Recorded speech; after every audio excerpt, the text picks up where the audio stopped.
নমস্কার। অ্যাস্ট্রোটিপস বাংলা চ্যানেলে আপনাদের সকলকে স্বাগত জানাই। আজকে আরেকটি গুরুত্বপূর্ণ সাধনার কথা আলোচনা করব। মা শ্মশানকালীর সাধনা।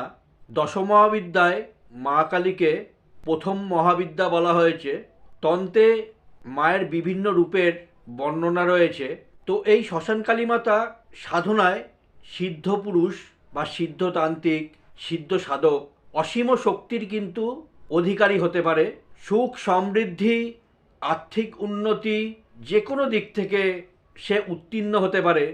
মা শ্মশানকালী সাধনা সিদ্ধ হতে পারলে ভূত পিশাচ, দৈত্য দানব, জিন জিন্নাত, বেতাল এরকম ধরনের হাজারো শক্তি কিন্তু এমনিতেই কিন্তু আপনার হাতের মুঠোতে চলে আসবে। মানে মায়ের সাধনা সম্পন্ন হলে এরকম 80% সাধনা আপনার সিদ্ধ হয়ে গেল, যেসব অন্যান্য সাধনা রয়েছে। কারণ এই শ্মশানকালী মাতার সাধনায় সিদ্ধ পুরুষ ভূত জিন্নাত, দৈত্য দানব এ ধরনের শক্তিগুলোকে অনায়াসেই কিন্তু কন্ট্রোল করে নিতে পারে।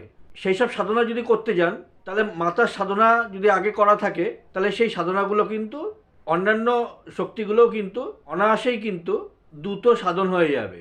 মায়ের দুভাবে সাধনা করা যায়, এক সৌম্যরূপে, আর এক হলো উগ্ররূপে। সৌম্যরূপে যারা সাধনা করতে চাইছেন তারা নিজে বাসস্থানে ঘরে বসেই সাধনা করতে পারেন।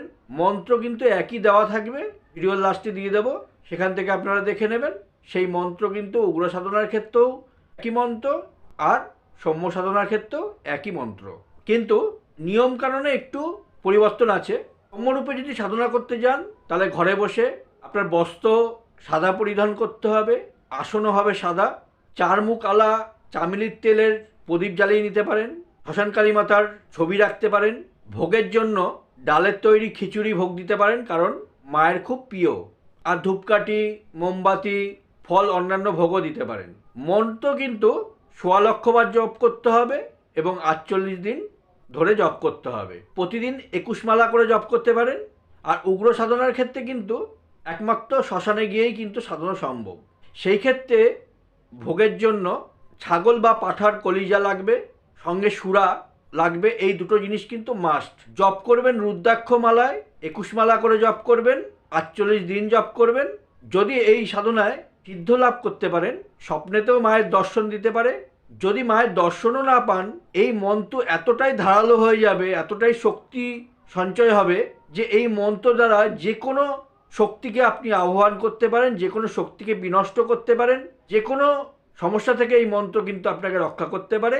বান টোনা কাটানোর ক্ষেত্রে এই মন্ত্র যদি আপনার থাকে সঙ্গে, যে কোনো নেগেটিভ এনার্জি থেকে আপনি দূর হতে পারবেন। যে কোনো সাধক যখন সাধনায় অবতীর্ণ হন, প্রথমে এই দুটি সাধনা কিন্তু অবশ্যই মাস্ট করতেই হয়। এক হচ্ছে প্রথম শ্মশানকালী মাতা সাধনা, দ্বিতীয় হচ্ছে ভৈরবের সাধনা। তারপরে আপনি অন্যান্য সাধনায় যেতে পারেন, যেমন ১.৫ ফুটিয়া সাধনা আছে, মুঞ্জা সাধনা আছে, এত সাধনা আছে, ভূত সাধনা আছে, পরি সাধনা আছে, জিন সাধনা আছে। এই ধরনের অনেকও সাধনায় কিন্তু আপনি অবতীর্ণ হতে পারেন, যার জন্য কিন্তু আপনার এই শ্মশানকালী মাতা সাধনা কিন্তু আগে বিশেষভাবে প্রয়োজন। কারণ এই শক্তি যদি আপনার সঞ্চয় হয়ে যায়, এই মন্ত্র যদি আপনার সিদ্ধ হয়ে যায়, অন্যান্য সাধনার যদি সমস্যাও আসে, সেগুলো থেকে কিন্তু অনায়াসেই আপনি কাটিয়ে উঠতে পারবেন। তবে গুরুর সান্নিধ্যে করবেন, ভালো গুরু চয়ন করবেন। সাধনার জন্য যদি আলোচনার প্রয়োজন হয়, বা সাধনার ক্ষেত্রে কি কি নিয়ম পালন করতে হবে, কি কি দরকার আছে, তার জন্য আমার সঙ্গে যোগাযোগ করতে পারেন। ফোন নাম্বার স্টলে দেওয়া থাকবে। আর অবশ্যই কিন্তু সুরক্ষা মন্ত্র, সুরক্ষা ঘেরা এবং সুরক্ষা কবচ রাখতেই হবে। সুরক্ষা কবচ কিন্তু যদি চান, আমার সঙ্গে যোগাযোগ করে নিতে পারেন। এরকম অনেক ধরনের ভিডিও পেতে, অনেক সাধনার আপনাদের সামনে এক এক করে তুলে ধরবো। ভিডিওটি যদি ভালো লাগে, চ্যানেলটি সাবস্ক্রাইব করুন, লাইক করুন, কমেন্ট করুন এবং শেয়ার করুন। পরবর্তীতে আরেকটি নতুন সাধনার কথা উল্লেখ করব। ভালো থাকবেন, সুস্থ থাকবেন। আজকের মতো এখানেই শেষ করলাম। নমস্কার।